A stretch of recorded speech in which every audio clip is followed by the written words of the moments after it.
Fuck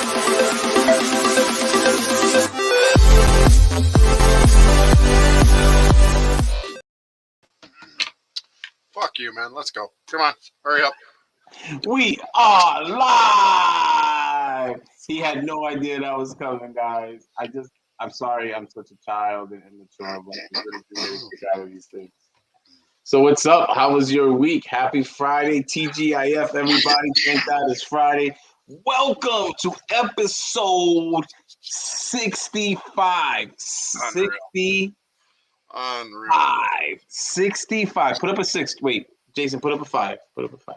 Come on, you can do it, Jason. One hand, just put off it. There you go. 65, guys. Episode 65 of The Keeper's Corner, where I put up with his shit. I forgot the whole saying, but yeah. That's pretty much it, where I come and put up with his shit. And you guys all think. Thanks for joining us. Thank you, guys. I see Forest Pythons is here today. Forest Pythons, we will be doing your giveaway today. We will be giving away a bronze membership to you. Those are like fucking cookies lately, aren't we? Just it goes like here you go. That's it. We're giving everything away. We are giving it away today. We will be giving away a bronze membership to US Arc. US Arc is not a trend. Let's all remember, US Arc is not a trend. They're our friend. They're the ones that fight and keep battling for us to have these rights. It's not funny. Did you put that little slogan together yourself there? You know, the first time I said it, yeah, and I forgot who heard it. And they're like, "Oh, I'm gonna use that," and I'm like, "Hey, go for it. Yeah, put it on a T-shirt." But it's true. US Arc is it's not a trend, and we know that it does get trendy. It does. Thank you, puppy. I wanted to have my Paradox, my Fire Lesser Paradox. What is it? Fire Lesser Calico. What is it? Fire Lesser Calico Paradox on the show tonight. You know, being that Vinny has that sexy beast that he made, you know? Like the full paradox. It's just like one giant paradox. That thing is ridiculous. Like, right? You couldn't make it if you wanted to make that. And how do you do that in your first clutch? Okay. You know? Okay. So unfortunately, Samson went to go get it, and it's in blue. But while he was there, he paired, what did you pair? Deuces and Pauline. So he paired a GHI Het Ghost to our Mojave Ghost, and I am trying hard to get my GHI Mojave Ghost. It's still my favorite 3-gene animal, but I'm a sucker for a paradox. Our guest tonight actually made my jaw drop last time he was with us when he showed us a paradox he made in his, not only his first season, I believe it was his first clutch, right? Yeah, I believe that's what he said. It was his first clutch that he did that. So Jason is so proud that he got our guest on the show. Wow. Yeah, of course you'd throw that right now under the current circumstance. Of course you'd do that. You know, he is so proud that he got our guest. Vinny, help me out here, bud. Because I've been trying so hard to get Vinny on the show. So I'm gonna bring him out. Let's just bring out our guest for the night. Hey, welcome. You're cracking me up. What's going on, buddy? How are you? All right, yourself? I'm very well. Thank you for joining us again. You're welcome. It's easy to crack people up when I got this jackass for a co-host. It's just it's really easy. So I know you heard us talking about that paradox. I put her in the post for tonight's show. I mean, that thing is just absolutely stunning. Yeah. Yeah. So, Vinny, why don't you introduce yourself real quick? I mean, we just had you on the show not too long ago. Right. Introduce yourself. Let these people know who you are. So my name is Vinny Meyer, and my business name is VIP Morphs, and I breed ball pythons. VIP Morphs. I used to nice boas. You got on there, Vinny? I did boas before I did ball pythons, believe it or not. I believe it. I'm a boa man. So look, Vinny, look at this. Where's Jason? Jason, where's your VIP morph shirt? There we go. Yeah. Jason, you got one of these? You got one, Jason? You know damn well I don't. Vinny, we'll talk about that later. Nobody cares about the Canadian, Vinny. It's all good. Don't worry about it. Really nice shirt. Shout out to DMJ Reptiles. He actually did a good job making these. Look at this. You got swag everywhere. Oh, and on the back. All the way on the back. You got swag everywhere. So you were into boas. Tell us a little bit about that. How'd you start out with the whole boa live birth and all of that good stuff? 50 babies at a time. Yeah, it actually started when I had a pet. I owned a pet store for about almost 5 years. And that's when I bred my first ball python. I used to breed normal ball pythons for the pet store. And then I got a couple of boas. I had hypos, super hypo, motleys. And then, you just limited. The boas were nice, but you were just like limited on how many you can have. And depending on what the pairing was, you got a lot of the same stuff. So it was always harder to get rid of them, So I kind of shied away from them and went back to the ball pythons. And I've been with them ever since, It's crazy if you look at the price points, right, on a boa and ball pythons, how things have changed. Like ball pythons have skyrocketed. What were you selling the normals for back then when you were breeding them?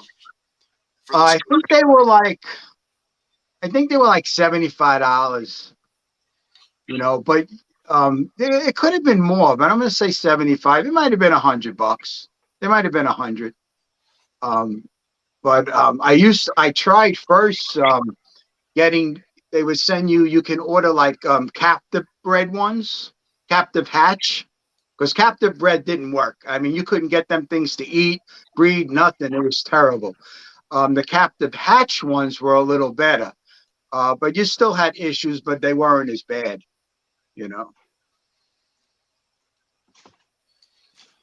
I'm looking at the comments here, and I see that people are in agreement that animal is fire. And for once, Charlie actually had a good thought because he was in an agreement with me. But yeah, that GHI Mojo Ghost.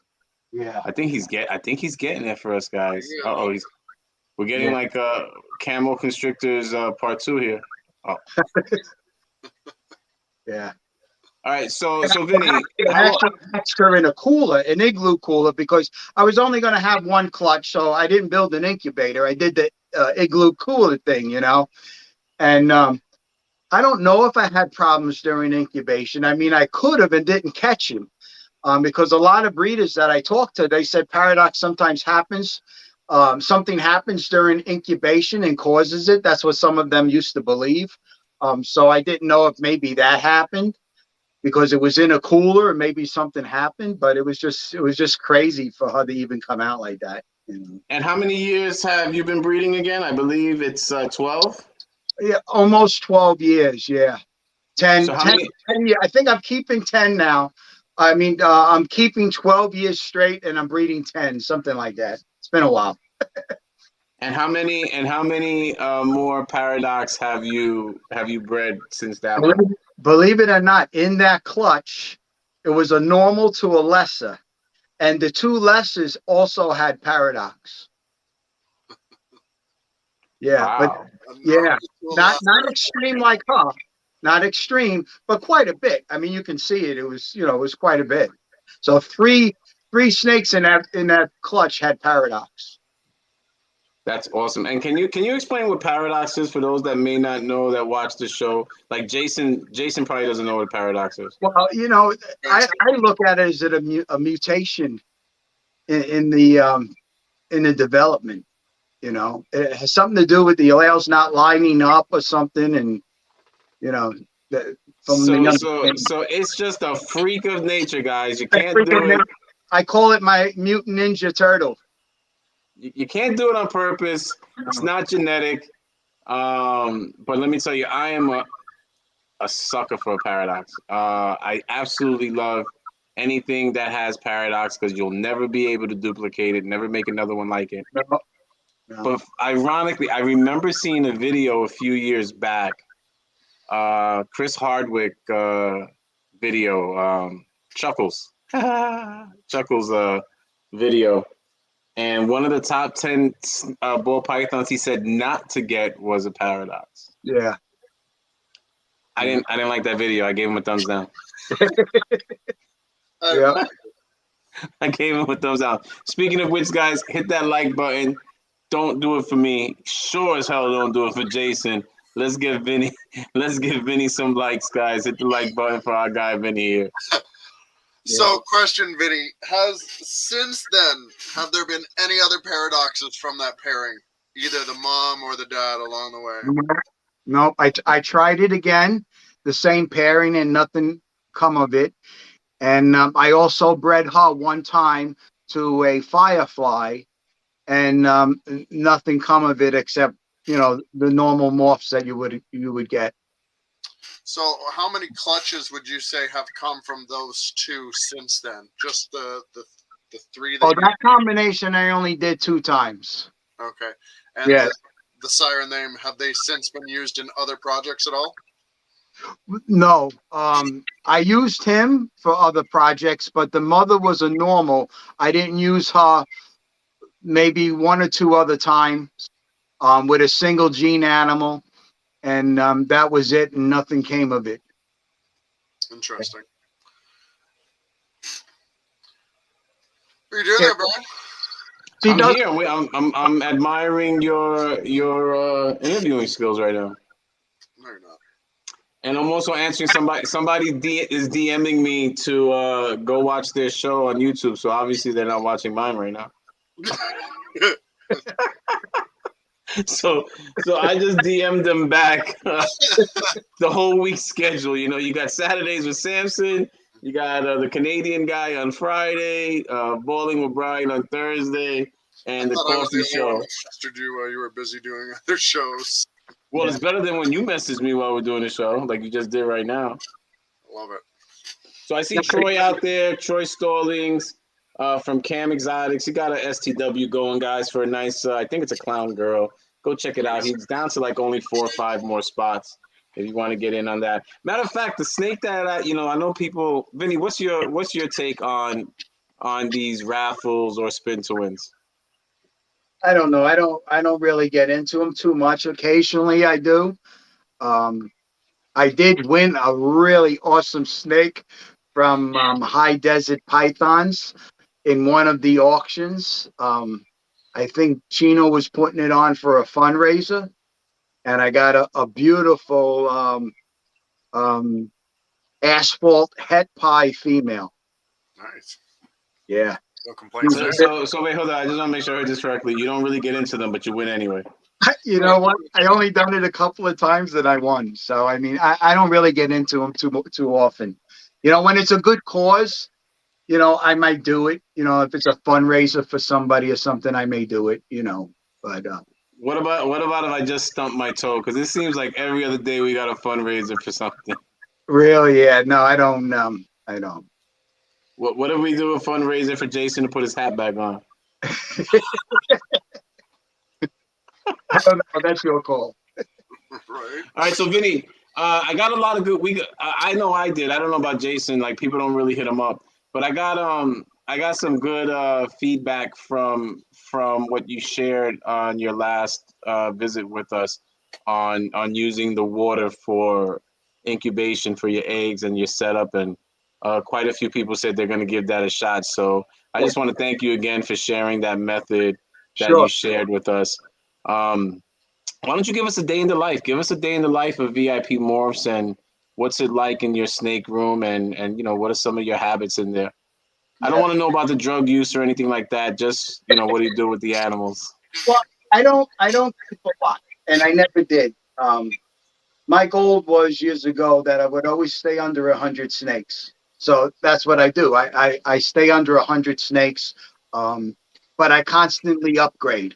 So that's why I'm always selling proven breeders and proven breeder females, because I'll produce something better and I'll replace it maybe with a 3 or 4 gene animal, and the single gene goes, you know. So basically that's how I do it. as far as upgrading my collection. You know, I keep everything on liners. I don't know. You probably know I have polycarbonate tubs. You know, why don't you show those sexy ass tubs? Because let me tell you Those are something. very slick. I like them. But Yeah, they're and absolutely gorgeous. there's a reason why I have them is if I don't like substrate. I tried it years ago, all the substrates, and it's for me it's too messy. I spend the whole day cleaning all the tubs, you know, and that wasn't for me. So with the polycarbonate tubs, because I keep a liner in there and not substrate, when the tub is dirty, you get a little bit of condensation on the tub and you know it's dirty. You know, so it's relatively easy to clean. So I clean every day, whether it's, you know, 2 or 3 tubs or 10 tubs, but I clean every day. You know. I am with you on that. Don't, I've tried the substrate. I tried the cocoa, and I'm not mad at it. But I prefer. I get lazy with the cocoa. that mama has follicles.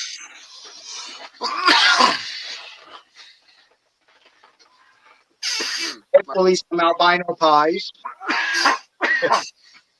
So Charlie said you're anti-substrate across the board. Yeah. Well, Yeah. you guys heard what he said when he saw me use the cocoa for my egg box. What a mess! What What a mess! I Tell don't me know. how you really feel, Vinny. Okay. I'm a clean freak. I like them clean. You know. You know, that reminds me of another thing. I think you said it last week, Brian, about cleaning the tub, but you're leaving some poop in the tub because you're going to be pairing them. Yeah. In my book, that shit's a myth. I clean my tub, I So put snakes in it, and they go to bed. Dude, they yeah, but might. you know what, Vinny? I don't know, man. I think maybe they're scared of you. You got this like mafia like accent, and maybe they think like they're gonna be swimming with the fishies if they don't go straight to work. Right? I don't know. Either that or my snakes like clean sheets. I mean, I would argue on that sense. It's the same as we've discussed before. When everybody always complains, you clean the tubs and then they poop. And we've talked about this before. They're scenting the tub after you've cleaned it. So if you're cleaning that bin and you're putting in a male and a female, you know, and we've talked about this, Brian, you know they're going to scent the tub, and that in turn is going to trigger the breeding response. It's the same as when we say if you check the tub the next day, you see red streaks on the paper towel. It's a great indicator that something's gone on, even if you haven't seen anything. The other thing we've talked about is that, you hear that thumping of the tail. And you may not know which bin it is, but when you check those bins the next day and you see that red smearing across the paper towel, now you know. You don't get that with the cocos. That's what's nice about the line is you see the blood trails. That you know that female is ready. 100%. But my point being was that I would think that tends to lend towards the success with the pairings, because I myself have noticed a high success rate with pairings on the paper towels, and I like to clean them before I put them in. Unless it's the female and there's a bit of stain, sometimes I'll put that down because I find it, in my experience, that tends to stimulate the male more. But I can see putting in clean paper towel in them, both scenting, why that's going to, lend towards a more productive pairing. Most of the time, I think it's the female that dirties the tub. Mm-hmm. It seems like they like to empty themselves before they actually lock. That's what I get out of it. I mean, physically speaking, it makes sense, right? What must come in, etc. Yeah. I know my female likes to empty herself before I get up in there. Wow. I kind of expected a shoe to just come flying across the screen right there. She's like in the room, doors are closed. I'm good. Yesterday I was talking real gangster on the show, but I was talking like this, so she couldn't hear a word I was saying. Like that time you thought you were whispering? Yeah, I know. She was right behind the wall listening to the whole thing. So, Vinny, I know you have a son, right? Vinny Jr. Vinny Jr. helps you out in the snake room? He's not in the snake room right now. But I'm saying he helps you out? He does on occasion, but then he gets bored and he'll leave. Oh, look at that, Samson. It sounds like you. Yeah, Vince, he's got several disabilities, so his developmentally delayed quite a bit. But does he enjoy the snakes? He does. He has no fear of them neither. Thank God I do handle my snakes a lot because he can come in here and open any tub and pull one out. I don't have to worry about him getting bit. That's probably another reason liners work well for me is because you're handling your snakes more than you would if they were on substrate. So I can pull out any tub, pull out any snake, and don't have to worry about it biting me or biting my son. So you don't have any that are aggressive? You don't have any aggressive eaters that they come lunging out the tub when you open them up?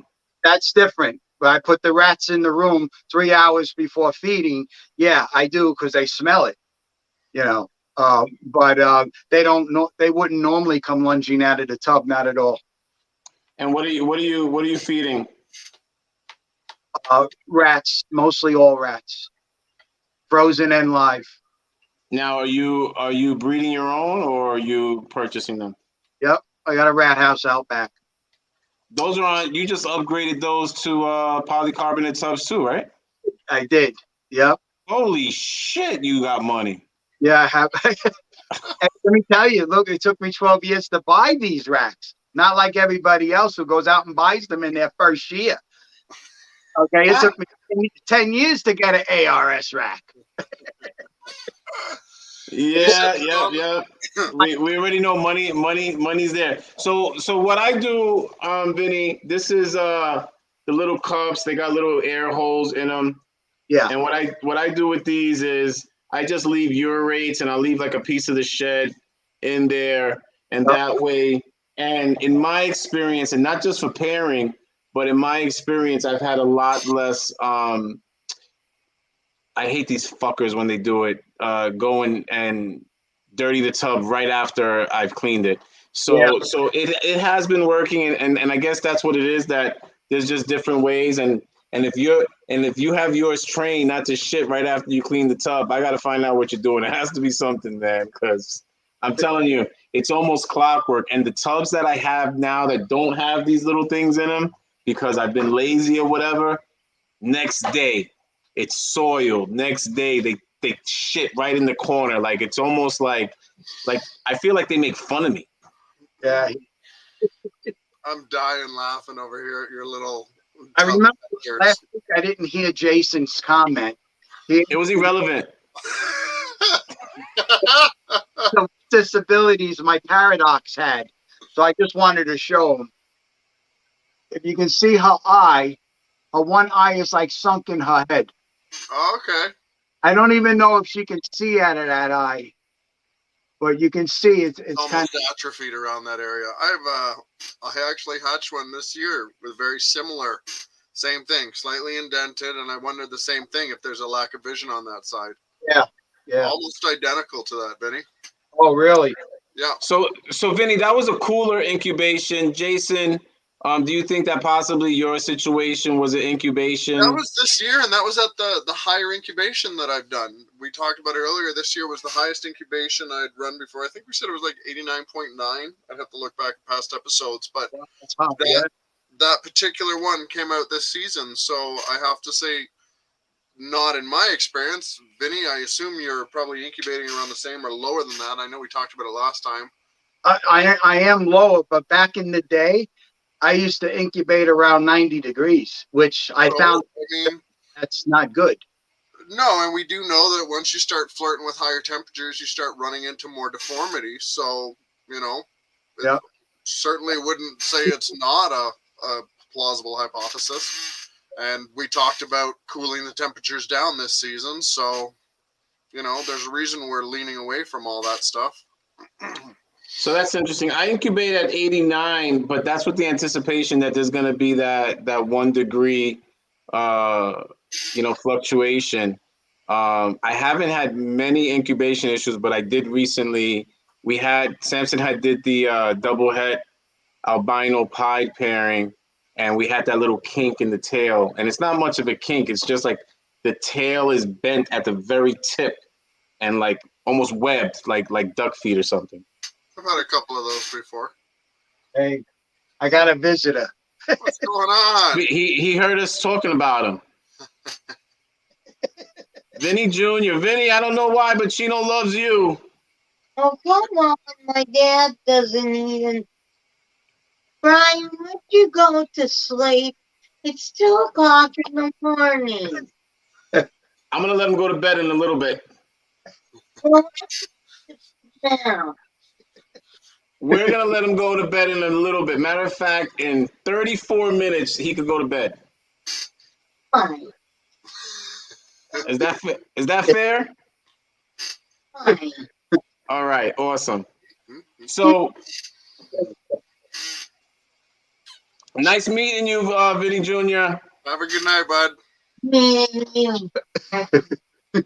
So you're breeding the rats. You said you're keeping your collection under 100. Yeah, right now I'm at the lowest I've been in 5 years. I've probably got rid of a few too many, but I got rid of quite a few females last year, probably 20 proven breeders, because of what I got coming up that's going to be breeding next year. So this year is going to be a little low for me in pairing and producing, but I'm okay with that.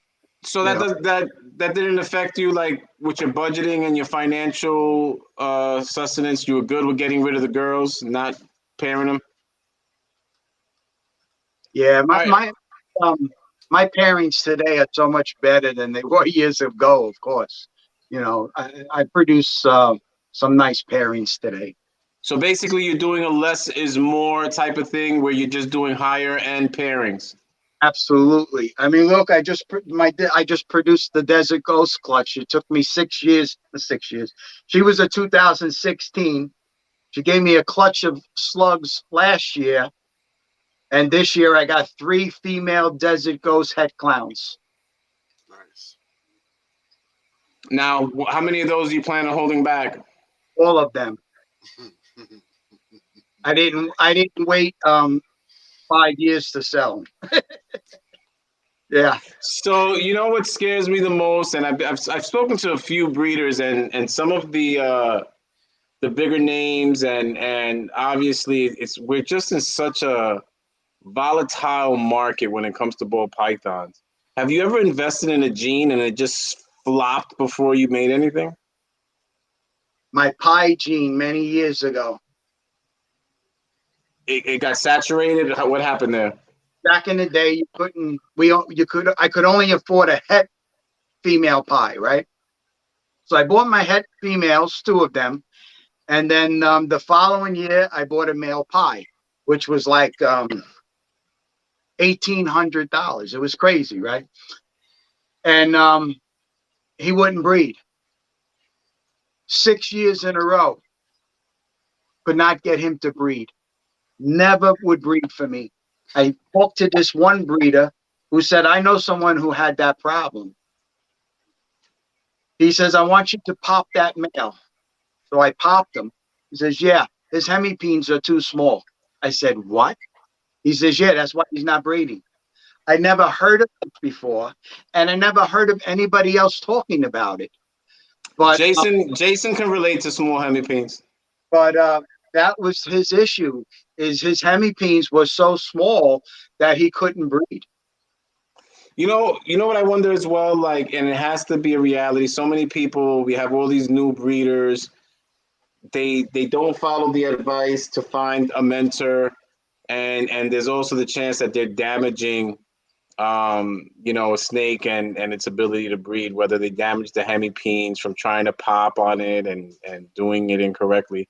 But Right. biologically, I guess there just has to be those situations where there's hemipenes that are too small, or it only has one hemipene, or something like that. So it took me over 7 years to produce my first pie. Yeah. So did you ever breed the paradox? Because John is saying that he has a big wild type with a small eye, and all the babies came out perfect last year. Yeah, I bred her one time to a firefly, and nothing came of it. And Mac very much appreciates you for always being there to answer any questions and share your ideas. And guys, I want to follow Kika's advice. Like I said, go hit that like button. Don't do it for me. Definitely don't do it for Jason. Let's give Vinny some likes, all right? So What you got cooking this year? This year I have my female albino het pie has follicles.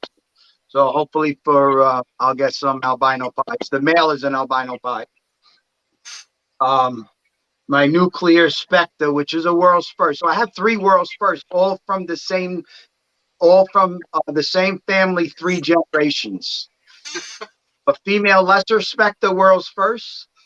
Her daughter's a lesser spectre. No, I'm sorry. The first female is a lesser spectre. Her daughter is a nuclear spectre, and her daughter is a nuclear spectre orange stream. I have all 3 of them, and all 3 of them are world's first. Not that I keep track of it and I submit them all in, but 2 of them are in the book. I don't know, so, Vinny. It sounds like you're keeping track there, buddy. Yeah. So my son, only on those because they're all from the same family, you know. The nuclear spectre was bred to an Enchi orange stream mimosa, and she has follicles. And there's another one. So what's your routine with the pairing? Like, do you pair multiples at the same time and just keep track? Do you put them on a cycle? You mean like with the male? I usually write a plan and I stick to the plan, and I never have a backup. I'm one of those few people that you may talk. I don't have a backup. He doesn't go. He doesn't get a backup because when I make a plan, it's something I want. I breed mainly what I would like and what I want to make. They're all going to sell. It doesn't matter. So why not make what you like? So that's what I do. So if for some reason that male don't go, then I don't put another male to my female. Now, do you find he's learned his lessons for the next year? Like, I better behave, or Yeah, he's not gonna let me do what I want? In most cases, the second year he'll breed. I've had several males. Not wasting any more time, right? Yeah, he needed. I'll give him 4 or 5 months. If nothing happens, then that's it. Yeah. Oh Lord. Yeah, I'll pay once a month. I pay my female once a month. You say once a month? Once a month. The Yep. female. But if you're using a male for multiple pairings, how Yep. many pairings would you do in a month? I may use him for 3 or 4 females at the most. Now, is that monthly or Give him a week off and then put him with another female, of course. every other week, right? My next question: how many days in? How many days out? Yeah, he'll always get a week off. Now, how long are you leaving them paired? Do you do is there a difference between whether you see a lock or not, or do you just stick to that script the same amount of time? It is. In most, if they're a proven breeder, usually they do lock within 3 days. If they're rookies and they haven't locked yet, I don't take them out after 3 days. I'll check them. If they still didn't lock, I'll leave them in there for at least 5 days anyway. Because I found a lot of times on day 4 or day 5 that rookie locked. So sometimes it takes the rookie a little longer to get it going. So I do the same thing. We do 3 days visual, 5 days no visual lock, because it doesn't mean it didn't lock. So we'll give them that benefit of the doubt. Cool. We had our first blood trails, and I was sharing that with Jason. We had our first blood trails last week. I forgot which pairing it was. I have it written somewhere because we write down every day whatever we see. And the next day, no, actually later the same day after the blood trails, we saw that they figured it out and they had locked up. Then I put a rookie in. We have albino girl that made the double head albino pie clutch last year. She's with an albino black pastel bamboo yellow belly with a little paradox in it. She wanted nothing to do with him. She's like, listen, young buck, you're not ready. Like she took a dump that was bigger than he was. So we gave it a shot. We'll try again next month, but it looked like she wanted absolutely nothing to do with him at all. Just are not compatible. I mean, people might not think that happens, but it does. I mean, you put 2 snakes together and they might not lock each other. They may never lock. You know, I've had it happen where I could not get them two to breed, and I'll put a different male in there with her, and the following month she locks with a different male. You know, so there are. So that's actually the reason why ball pythons retain sperm. It's because it's kind of like a way for them to ensure that their species will go on, and in case they come across other the girls have told me this. In case they come across, another ball python, and for whatever reason they're not compatible, they retain the sperm and they will use the previous male sperm. So I found that interesting. I had read that a couple years back, and that was one of the explanations. Also, guys, when I always say there's no such thing as sperm plugs, another term that we use extremely incorrectly in the ball python world. If there were sperm plugs, you wouldn't be able to have dual sires and different sperm up in there. Just want to let you guys know that. So. It's funny that you should mention that because my big female lesser specter, I paired her with a orange stream male, and they locked a couple of times, and then nothing came of it. And then, oh no, I'm sorry. I paired him with her son. So I was going to make Blue Eye Lucy's, and I put them together like 5 or 6 times, and nothing came of it. They never locked. So I said, okay, I'll put the orange stream in. I put him in. They locked 2 or 3 times.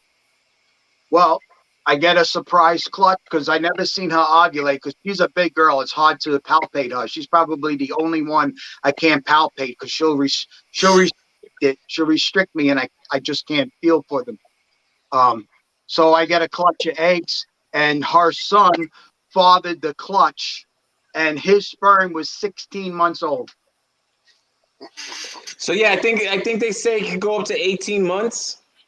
I couldn't believe it. I was so surprised that he fathered the clutch, but it happens. Now you're keeping records. Oh yeah. So you go back and you check the archives, and you're like, wait, this doesn't make sense. All the way back to day 1. Okay. Yep. All right. So you're doing the 3-day, 5-day thing. The most you're using a male for is 4. That's pretty conservative. I mean, if I had a powerhouse male and I wanted to bastardize the hell out of him, he'd go with at least 8 to 10 girls. So at least you're giving him a break. You mentioned palpating. Don't you do ultrasound? Don't you or no? Never. No. I don't use an ultrasound. I don't need one now. I could feel the follicles when they're probably 15 millimeters in size. And I've been doing it like that for years. I'm off the card. You can see right here. So you can see I marked that card. 7 follicles, the size and the date. I like it. Yeah. So you're just molesting the snake and saying this is how big the follicles are. I'm guessing. I might not be right with the size, but that's my guess. I feel them, and it feels like the size of a marble. It's probably 15 millimeters.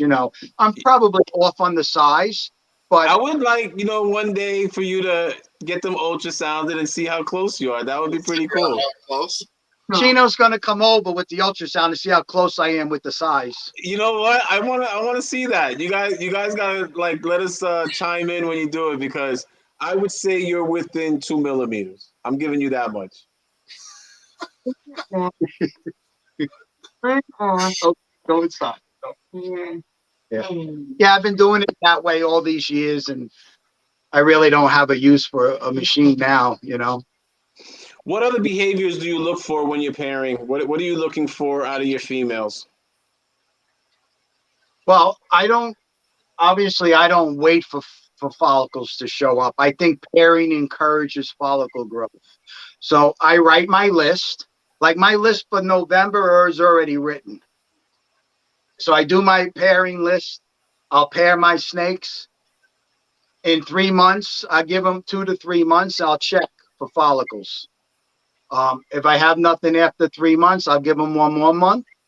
I'll check for follicles. If I feel follicles, I'll continue the pairing until she ovulates. Yeah. So I'm cool with that. So do you believe in a season or do you believe in breeding all year? I did years ago, old school, because that's all I knew from talking to the old timers. Was we did our cool down in October, and we did our pairing in November. Actually, they had a date. It was Thanksgiving Eve is when we paired our snakes. I don't know why they did it, so I just got hooked on that date, and that's where, okay, done dinner. I got to pair my snakes. It was like the first day of hunting season. So I did it like that probably for about 6 years, and then I found out it wasn't necessary anymore. Now I'll pair twice a year. So come April next month, I'll pair a few snakes, and then again I'll pair them in November. So why, I think I might have an understanding why, but why are you doing it specifically in April and November? Well, basically November is typical for breeding, so most people do their pairings then. So it might have something to do with climate and, the barometer and all that stuff. So that's, everybody does their pairing then. Why I do it in the spring is because maybe there's a female in the fall that just didn't eat enough for me, okay, and didn't put on enough weight, and I'll breed her, and then that's why I'll breed her in the spring. I won't have too many, but I might have a few. So you're not necessarily breeding anyone twice in a season. You're doing your first round, and then you're doing a cleanup round to catch anybody that missed the first time. Anybody gives their snakes off too much, it's me. That's why I have snakes that go to 5,000 grams, because I don't overbreed them. Yeah, I don't. You don't think all the rats you're feeding them has anything to do with them getting to 5,000 grams? I don't overbreed my snakes. And their first pairing, I don't pair them until they're at least 1,800 grams. That's my belief. I know they can go sooner. They can have a nice clutch of eggs, but I can guarantee you my hatchlings will be bigger than 1,800 grams. I know Brian and I are both happy you're saying this because we've discussed this before, and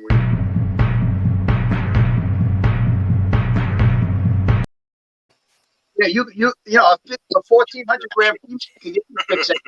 Are they going to weigh? Say that again, Vic? Jason rudely interrupted you. What were you saying about 1,400 grams? A 1,400 gram snake can have 5 or 6 eggs, but how much are those hatchlings going to weigh? And then where's she at that point?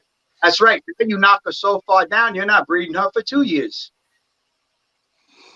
I agree. I think bigger is better. I think you're going to get larger size hatchlings. I think you have the opportunity for more eggs.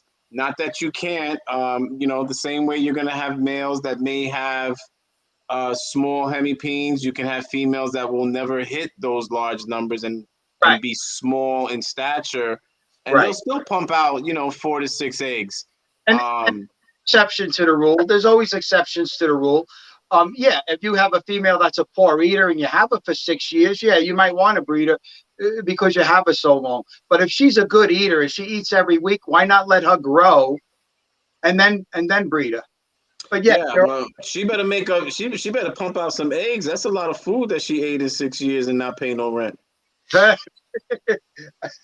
do. She better pay that money. All right, so let's take a quick break here. Let's do this spin to win, guys. All right. This is sponsored. Shout outs to I always say it wrong. 4 S's Pythons, because the S's are all after his daughters. Okay, who was actually on Freshman and Fabulous last month. Jason, we gotta start getting ready for Freshman and Fabulous. We gotta start finding some freshmen. Be nice if you can find some help here, buddy. All right, Vinny. So we are gonna spin the wheel. Oh wait, let me put it on. Spin time long. Here we go, guys. If you win and you already have a membership to USARK, you can sponsor it and you can gift it to someone. Okay? Shout outs to Balls of Fury. We'll get to your comment in a second. He actually started our second round of doing these giveaways.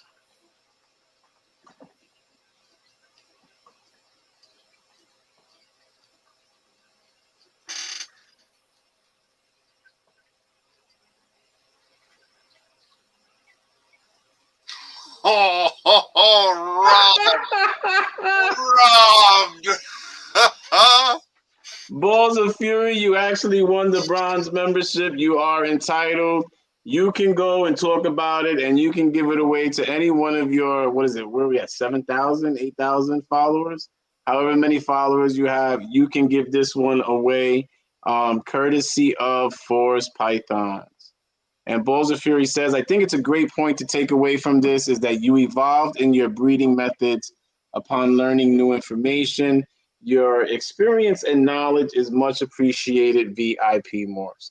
I agree 100% with that. I think the only difference, though, Dr. Mike, from Balls and Fury, is that today we have so much knowledge available to us right at our fingertips. As a matter of fact, you don't even need your fingertips. It's like, hey, Siri, how long does it take for a snake before it ovulates from pairing, or whatever questions you have, it's out there. You know, you have the ability, like Vinny had to go through trial and error to figure out combos he wanted, but we can tell now what does what, and it helps us with the combo. So I think that's the balance, but I think it's always going to be trial and error. I know when I was using the coconut husk, it's like you're worried, is it too dry? Is it too wet? How do I get it from here to there? One person tells you use 2 gallons of water. Another person tells you just fill up the bag. You know, so everything is going to be trial and error. And after using all these different brands of coconut husk and always worried about humidity, I'm on paper towels, guys. So everything is trial and error. So, oh, I'm sorry. Excuse me. I said 7,000. 14.2 thousand. Okay. All right. He hit me with a decimal point, guys. He hit me with the decimal point. I'm sorry. Please forgive me. You can put a post out there to your 14.2 thousand followers and give away that bronze membership from 4S's Python. So Jack from Inflicted Exotics wants to know, what do you think about how people talk about breeding in the wild doesn't go by weight? It's not a fair comparison. That's true. How many of those snakes die? How many of those hatchlings don't come to fruition? How many of those females then die before they can hatch the eggs because they're undersized? How many of those females that are undersized that breed don't pair or don't end up developing because they're undersized? Like, there's no information to take away from that. And the fact of the matter is, we're trying to raise these animals in optimum conditions. So why are you trying to raise them under optimum conditions but giving them suboptimal care? So I mean, with the same argument about being in the wild, you will also find ball pythons in trees, right? Because they're up there looking for possibly birds or other prey items, because maybe there isn't an abundance of rodents in their area.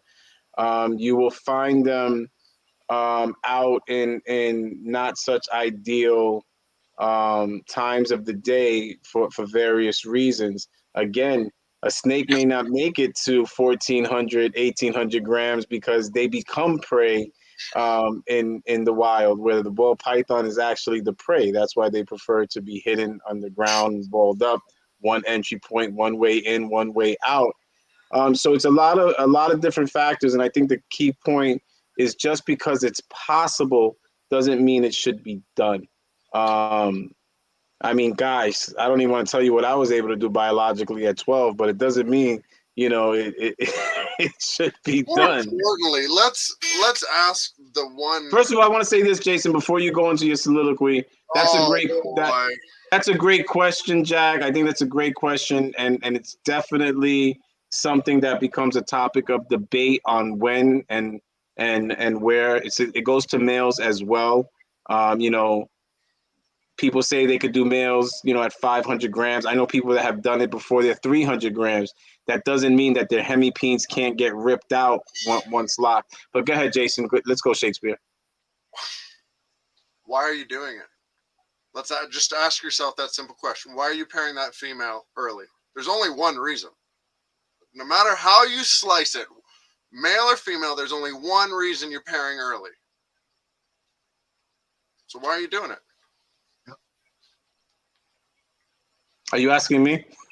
Well, no, it's it's a hypothetical question. I think everybody knows why you're doing it at that point. And if you're doing it at that point, sorry, Vinny, can't hear you, bud. All they see is dollar signs. Comes down to greed. I don't think that's necessarily true. And the reason why I say that is greed and the desire to have it done. That's that I can say, because people get that bug, right? They buy a snake and all of a sudden, to me, that don't you remember your client? It's your own selfishness, your own selfish greed. Don't you remember money to do it? Don't you remember your female client? She bought a ball python, and then the next week she was asking me about how do I do this to breed and what do I have to get, and I'm like, pump your brakes, girl, pump your brakes. Why don't you learn how to feed your snake first, and then we could talk about it? It's not even a client, man. You know how rough of a situation that I just like to ruffle your feathers. So Jack says, I've heard people talking about it several times. I just wanted to get opinions. I honestly, I prefer to go 1,800 grams or more. Holy shit! Look at this anaconda. Well, Vinny's making his point. That's female should be. And how old is this girl? 2009. Whew. She Fucking girl. 1,000 grams in about 7 years. So sorry, what's the weight on her? Well, she just she's building her weight back up. She gave me a clutch last year. So usually she hovers around 5,000. Now, how big was that clutch that she dropped? 10 eggs. So, and again, this is all relevant, guys. And her babies are always in the 80s. So there you go. I've seen people ship babies after supposedly having 5 meals that aren't 80 grams yet. 80 grams, exactly. Okay. This is what it comes down to, guys. Do you want to rush it or do you want to do it properly? So I just want to say again, I'm one that leans towards the 2,000 gram mark. I don't have an issue 1,800 grams. I just think that you just have better odds in the end, but to each their own. You do have to go through the learning experience. So my question, I guess, is would you rather have a 4 egg clutch or would you rather have an 8 to 10 egg clutch? Right. If you have the 4 egg clutch, even when you make it, you're going to take the break, you're still not going to catch up. It's better to just wait. I know even Kabolka, even though I've seen some questionable size snakes that have been paired or have clutches, but I know that I remember seeing a video a few years back where he discussed the benefits of waiting until the animals got larger. John says it's a little bit of impatience and a little bit of douchebaggery. In fairness, guys, we've talked about this before, and it's not like we haven't done it. We've made those mistakes, we've learned from those mistakes, and we're trying to share the error of our ways so that you guys don't make those same mistakes. But I think it has a lot to do with impatience. I mean, if somebody invests into a quality female, they're not going to rush it. They're going to want to maximize that opportunity. But when you get that bug, you just can't wait to pair. And those are the people that usually share the story that they wish they had done it a different way, but it takes them 4 years to learn that. Yep. So Balls of Fury says, what is your opinion on increasing the food intake of your female snakes in between pairing periods during breeding? If she wants to eat, let her eat. She wants to eat for a reason. Yeah. So They when go you through. start Yep. when you start pairing them, guys, it's natural instinct. They think they're going to start having little snake babies. So they're going to start packing on that weight because they're going to stop eating at a certain point, and they want to make sure they're able to, I guess you want to say, nourish the eggs. So yeah, it's kind of a natural instinct. It's kind of if the snake wants to eat, I agree, feed it. Also, I don't know in your experience, Vinny. In my experience, it's been a myth that a snake won't eat that's gravid. I've seen snakes gravid that still ate. It's not the Like norm. It may be a the week exception. before even. Yeah, exactly. I mean, I think it comes down to the room, if they have room, their comfort level, and many other factors. Jack says, "I like my females thick." I'm with you on that, Jack. As a matter of fact, my little thickums made a cameo last night because Pope County didn't believe I was really married. He didn't think somebody would marry me. Yeah. But I agree. But yeah, guys, your snake's behavior, especially your females, if you're pairing her, her behavior is going to be there. If the snake is hungry, feed the snake. Just don't force feed. And what I mean by that is just always offering and kind of like leaving it there. Go based off of the behavior because your snake can get obese. Your snake can have health issues because of that. And a 20 to 30-year animal dies in 5 or 6 years because it had organ failure due to obesity. So let's keep that in mind.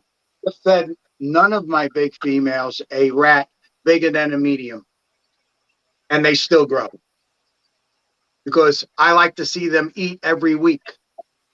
Vinny, that's a big ass snake, Vinny. And I have more. That's a big ass snake. I have another one. I sold 5 like that last year. Those Two, were happy clients. yeah. So JL Constrictor says I had a female eat and ovulate 2 days later. Again, I remember someone had told a bigger name breeder had told someone that the snake won't eat, and I'm sorry, I'll debate that all day. Now, I stop eating once I stop feeding once they ovulate, but I don't have to worry about it because they're 3,000-4,000 grams, so it's not going to hurt them. in fairness, we have discussed it in past episodes that you can feed females, pair females, and a good indicator that she's building or is getting close to laying is when she suddenly goes off food and refuses food for a couple of weeks, and you start to see her back tent up. You start to see the prominence of the eggs. We have discussed that, but we've also had those same females, like I just said, take a meal and then 5 days later drop a clutch of eggs. So yes, it's an indicator. Yes, it helps, but there's no hard and fast rules. That's for sure. Yep, and that goes back to a lot of this is going to be trial and error.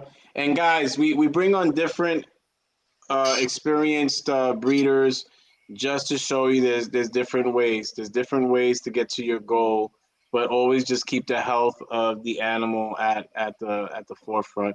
I think that's what matters most is that we do that. Is there anything? Let me ask you this: if there was one thing, right? You've been doing this for 12 years. If there was one thing that you wish you knew, um, 12 years ago when you started that you know now to help some of these newer breeders, what would it be? By quality. Define quality. By quality. Define quality. Because everybody says quality. Quality.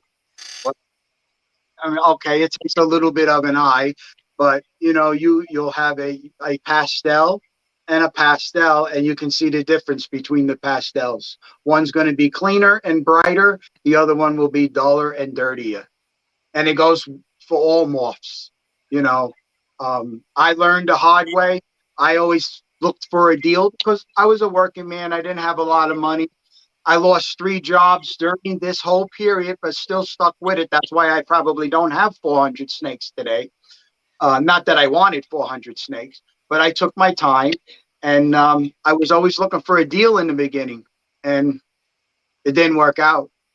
As time went on, quality became important. Back in the day, it wasn't so bad, but today, quality is everything.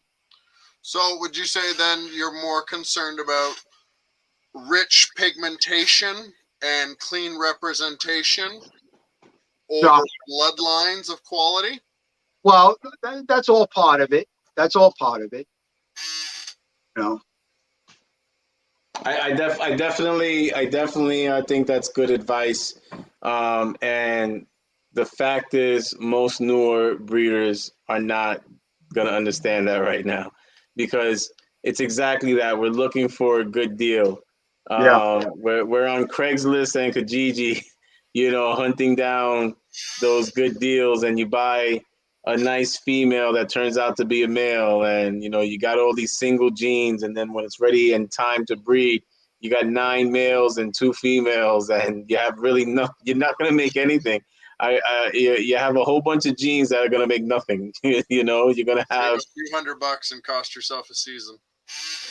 and you're going to spend all that money on feed and substrate and the time you put into it. So if you're going to do this for money, right? I guess we're gonna just be blunt about it. If you're gonna do this for money, then it should be like any other business, and you should be investing, and investments cost money. I talked about this conversation or this topic all the time. Spoke about it today, earlier in the day, not snake related, but price versus cost. And something may have a lower price, but over time it's gonna cost you more. Okay. And And most people fail not because of lack of desire, because of lack of commitment. And if you don't have it in you, you're not going to make it. It's got to be a hobby first. That's how I think. I mean, I still get tickled pink when I produce a clutch. And if you still don't have that feeling, you ain't making. Vinny, I want to see you tickle pink. I want to see it. I want to see Vinny get tickled pink, guys. Look at Little Desert Ghost. 6 years. 6 years. Cheers, baby. That's a feeling of accomplishment. Be excited. And it's head clown, 100% head clown. Nice. Very nice. And you're holding them all back. You're like a Chino. You don't want to sell nothing. Well, when it comes to meat, yeah. Just like Chino. Chino has like 800 snakes because he doesn't want to sell shit. He's building a collection. It's building an army. All right. Well, Vinny, we really appreciate you giving us the gift of time. It's the greatest gift you could give anyone. I'm so happy that you joined us. I agree with Leland. That's an awesome accomplishment. And the fact that you've been doing this for over a decade and you still get excited and you get tickled pink, I think that's what it's all about at the end of the day. Yeah. So listen, Vinny Jr. said you need to get your ass to bed, so we're going to let you go. And I really appreciate you joining us. Can't hear you. You going to the show next weekend? Rhode Island, yes. Oh, I'm going to be vending Syracuse. Oh, you're going to? Oh, so next weekend is also the show Show Me Snakes in Rhode Island. Yeah, that's what's going. Yeah. Which is actually closer than Syracuse for some reason. Well, for me, Syracuse is 2 hours. Oh, okay. So yeah, that one's actually closer. I did see the Syracuse. I wish these people would get it together, and try to be courteous. So speaking about shows, I want to shout out Jar Pythons and Balls and Strikes. They're in Tinley right now. They're supposed to be our correspondents out there doing some shenanigans, wearing their Keeper Corner, the Keeper's Corners knockoff T-shirts, and pulling some shenanigans. And we'll have some of that for you guys next week. And this weekend, guys, Gettysburg, right? It's the first Gettysburg this weekend. What used to be called Battlefield is now Gettysburg, and they're having that this weekend. So to everybody else, thank you guys for joining us this Friday. Jason, 65 weeks. And Vinny, I appreciate you, brother. I'm glad we finally got you on here, man. Glad to be Thanks for joining us, Vinny. Appreciate it. Guys, and the rest of you, Enjoy your Friday nights, guys. Enjoy your Friday night. Thanks.